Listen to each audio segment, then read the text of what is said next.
اعوذ باللہ من الشیطان الرجیم بسم اللہ الرحمن الرحیم۔ سورۃ البقرہ آیت نمبر 45۔ تفسیر ابن کثیر۔ وَاسْتَعِینُوا بِالصَّبْرِ وَالصَّلَاةِ وَإِنَّهَا لَكَبِیرَةٌ إِلَّا عَلَى الْخَاشِعِینَ الَّذِینَ یَظُنُّونَ أَنَّهُم مُّلَاقُو رَبِّهِمْ وَأَنَّهُمْ إِلَیْهِ رَاجِعُونَ۔ صبر کا مفہوم۔ اس آیت میں حکم فرمایا جاتا ہے کہ تم دنیا اور آخرت کے کاموں پر نماز اور صبر کے ساتھ مدد طلب کیا کرو، فرائض بجا لاؤ اور نماز کو ادا کرتے رہو۔ روزہ رکھنا بھی صبر کرنا ہے اور اس لیے رمضان کو صبر کا مہینہ کہا گیا ہے۔ مسند احمد 263 جلد 2 384۔ نبی کریم صلی اللہ علیہ وسلم فرماتے ہیں روزہ آدھا صبر ہے۔ سنن ترمذی 3519۔ قال الشیخ البانی ضعیف۔ صبر سے مراد گناہوں سے رک جانا بھی ہے۔ اس آیت میں اگر صبر سے یہ مراد لی جائے تو برائیوں سے رکنا اور نیکیاں کرنا دونوں کا بیان ہو گیا۔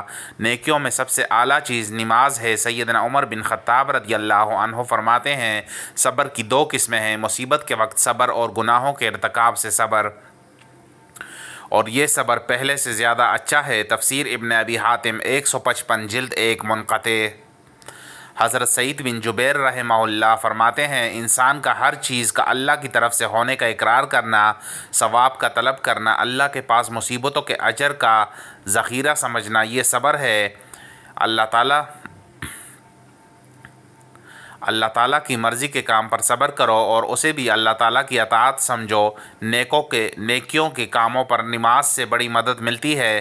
خود قرآن میں ہے اتل ما اوحی الیک من الکتاب واقم الصلاۃ ان الصلاۃ تنہی عن الفحشاء والمنکر ولذکر اللہ اکبر واللہ یعلم ما تصنعون۔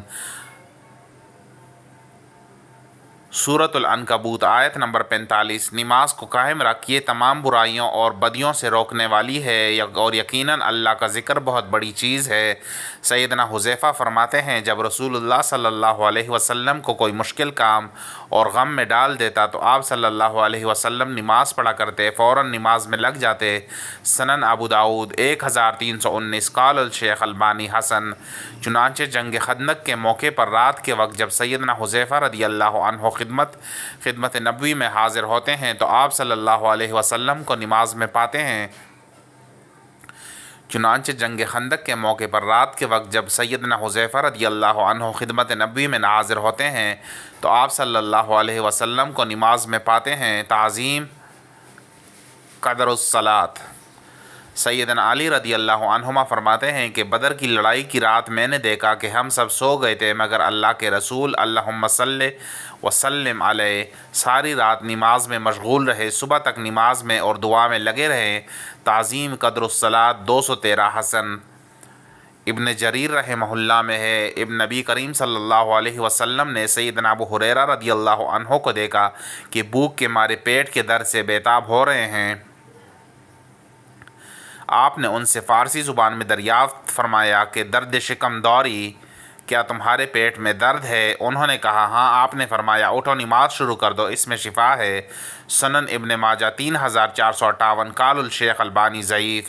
سیدنا عبداللہ بن عباس رضی اللہ عنہما کو سفر میں اپنے بھائی قسم کے انتقال کی خبر ملتی ہے تو آپ رضی اللہ عنہما ان للہ و انا الیہ راجعون سورۃ البقرہ 156 پڑھ کر راستے سے ایک طرف ہٹ کر اونٹ بٹھا کر نماز شروع کر دیتے ہیں اور بہت لمبی نماز ادا کرتے ہیں، پھر اپنی سواری کی طرف جاتے ہیں اور اس آیت کو پڑھتے ہیں۔ غرض ان دونوں چیزوں صبر و صلات سے اللہ کی رحمت میسر آتی ہے۔ انہا کی ضمیر کا مرجع بعض لوگوں نے تو صلات یعنی نماز کو کہا ہے،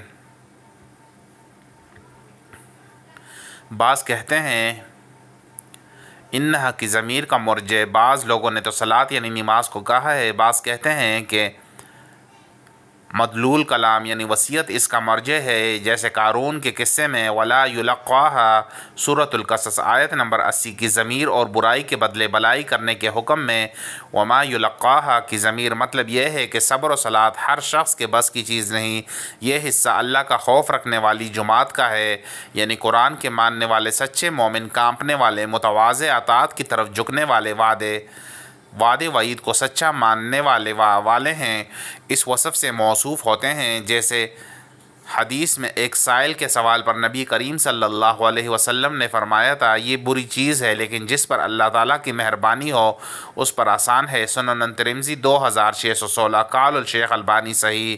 ابن جریر رحمہ اللہ نے اس آیت کے معنی کرتے ہوئے اسے بھی یہودیوں سے ہی خطاب قرار دیا ہے، لیکن ظاہر بات یہ ہے کہ گو یہ بیان انہی کے بارے میں لیکن حکم کے اعتبار سے عام ہے۔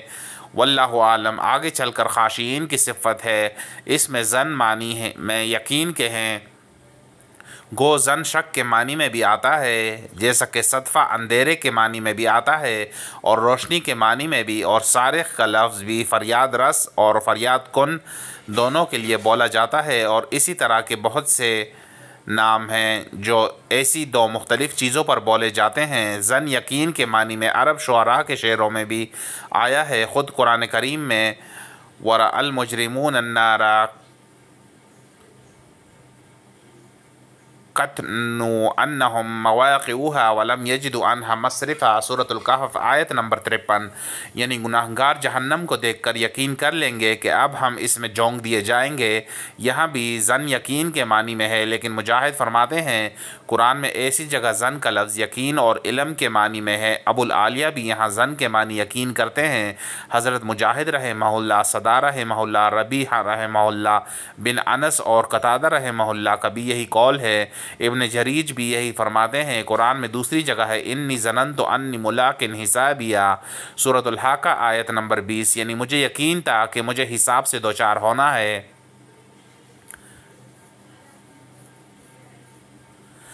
ایک حدیث صحیح میں ہے کہ قیامت کے دن ایک گناہگار بندے سے اللہ تعالیٰ فرمائے گا کیا میں نے تجھے بیوی بچے نہیں دیے تھے؟